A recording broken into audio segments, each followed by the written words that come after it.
Hello students, welcome back to the channel. In today's video, we will cover the most important questions that appear in the board exams repeatedly. So let's start. First question is, what is goal seek and how is it useful? तो example से समझाता हूँ मैं आपको, ध्यान दीजिए। देखो, आपके बैंक में लोन लेने के लिए गए, आपकी लोन अमाउंट है 50 लाख रुपए। आपको रेट ऑफ इंटरेस्ट यहाँ पे लग रहा था 12%।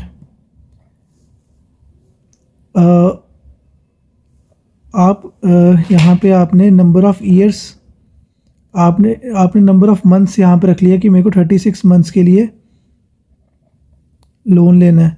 तो आपने कहा मैं ईएमआई दूंगा 50। ईएमआई आपकी निकल के आ रही थी 51,350 रुपीज़। बट आपने कहा कि नहीं, मैं 50,000 ईएमआई दूंगा पर मंथ। अब देखो 50,000 आपका टारगेट आ गया। इसको अचीव करने के लिए आप क्या करोगे? अब आपने कहा मैं 50,000 ईएमआई दूंगा। मंथ्स आप सेम रखोगे, ठीक है, कि मैंने इतने मंथ में ही लोन कवर करना है, 50,000 ही मैं ईएमआई दूंगा और लोन मेरे को चाहिए 50,000 का ही।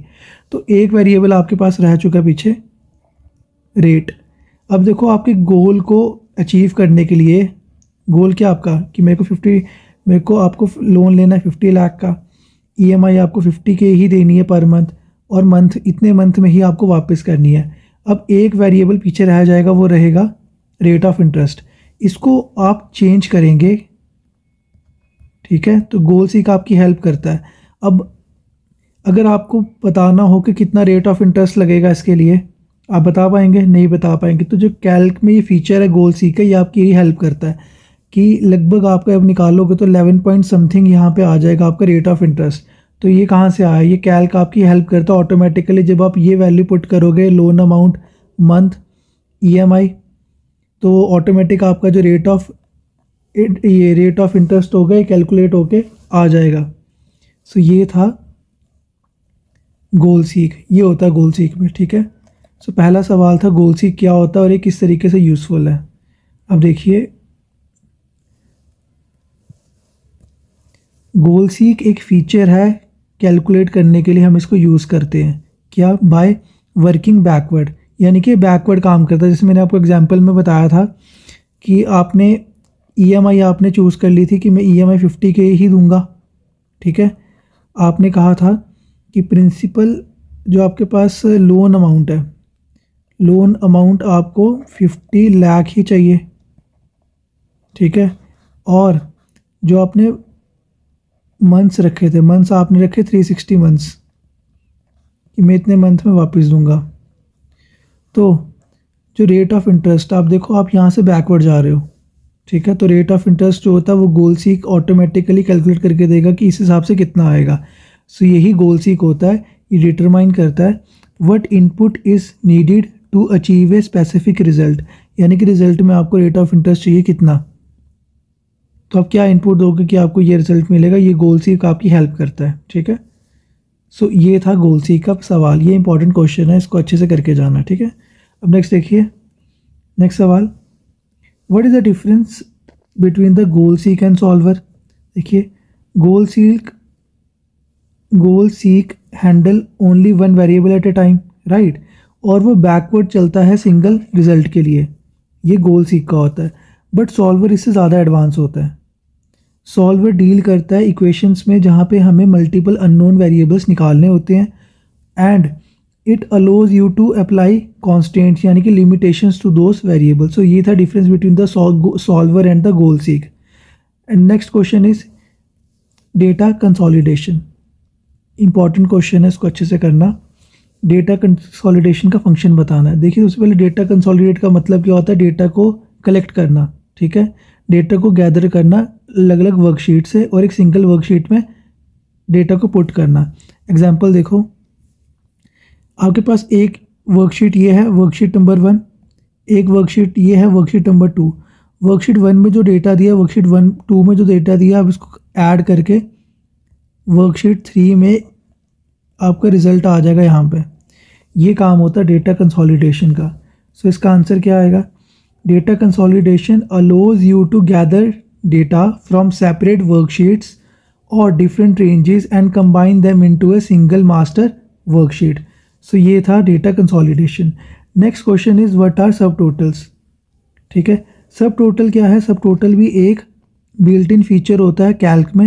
ये ऑटोमेटिकली कैलकुलेट कर देगा टोटल, यानी कि पूरे के पूरे कॉलम का, जो आपको कॉलम में डेटा दिया होगा, जो भी आपने स्टोर किया होगा, उसका आपको ये टोटल करके दे देगा। सब टोटल ये कमांड होती है। ठीक है जी। Next question, explain the difference between the absolute and the relative hyperlink. दोनों में डिफरेंस क्या है?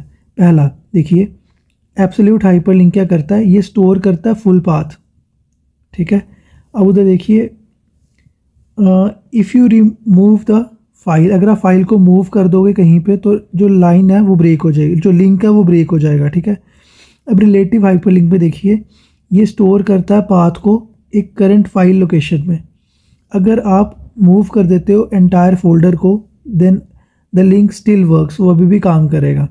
पहला डिफरेंस देखिए, ये स्टोर करता है full path.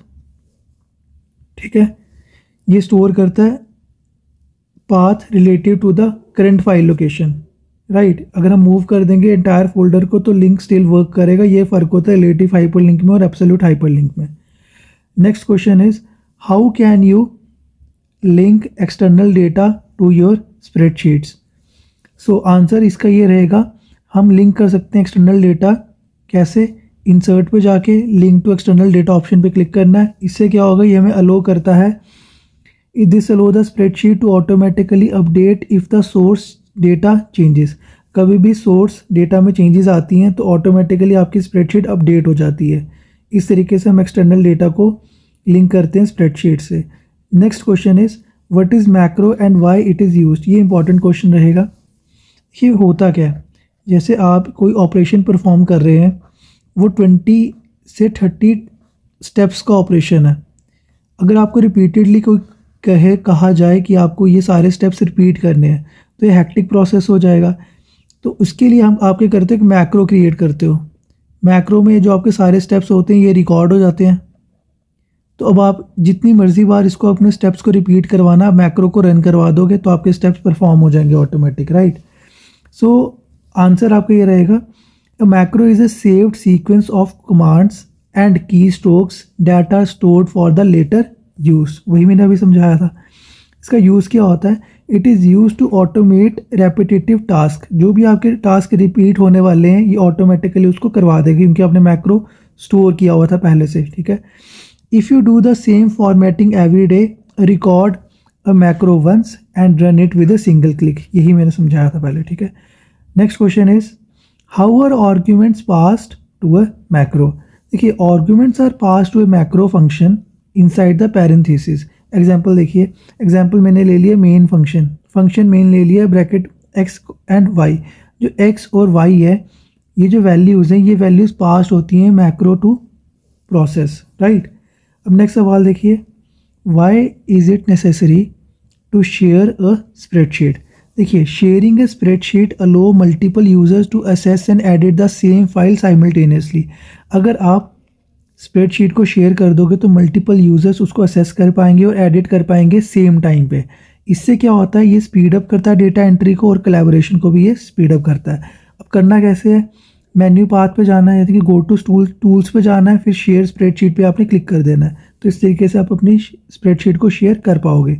Next question is what are scenarios in Calc. देखिए, सिनेरियो समझने के लिए पहले देखिए, आप एक बैंक में गए, SBI, ठीक है, आपने कहा मेरे को इतने अमाउंट का लोन लेना है, ये आपने लोन ले लिया। प्रिंसिपल यहाँ पे लोन आ गया, यहाँ पे आ जाएगा लोन के बाद रेट ऑफ इंटरेस्ट आ जाएगा, यहाँ पे नंबर ऑफ़ ईयर्स आ जाएंगे। SBI बैंक का अलग से सिनेरियो बना दिया हमने, वैसे हम HDFC बैंक का सिनेरियो बना लेते हैं। अब यहाँ पे लोन अमाउंट आपने बता दी, रेट ऑफ इंटरेस्ट बता दिए, यहाँ पे अपने ईयर्स बता दिए। अब यहाँ से जो आपका EMI आएगा वो डिफरेंट आएगा, यहाँ से आपका EMI डिफरेंट आएगा, ठीक है, क्योंकि rate of interest her bank का अलग होता है। अगर 10 लगा रहा है तो ये 20 लगा सकता है, 12 लगा सकता है। तो सिनेरियोज हम कंपेयर करने के लिए यूज़ करते हैं, राइट। अब देखिए ज़रा, scenarios is a set of saved cell values that can be used in calculations, right. And you can switch between these sets to view the different outcomes. तो मैंने यही कहा था इसमें EMI डिफरेंट आएगी, इसमें EMI डिफरेंट वैल्यू की आएगी, राइट। सिनेरियो को और भी जगह यूज़ कर सकते हैं, राइट। एग्जाम्पल, आप सिनेरियो क्रिएट कर सकते हो हाई प्रॉफिट का, आपने नंबर ऑफ़ सेल्स का रखी हैं आपने, एंड लो प्रॉफिट भी आप कैलकुलेट कर सकते हो, मतलब अलग अलग सिनेरियो बना के आप उसको स्विच कर सकते हो। तो क्या करना है इसके लिए आपने टूल्स पे जाना है और सिनेरियोज पे क्लिक करना है, तो आपको डिफरेंट सिनेरियो आप इस तरीके से क्रिएट कर पाओगे। So that's all for unit 2। If you found this helpful, hit the like button and subscribe and comment below. Thank you.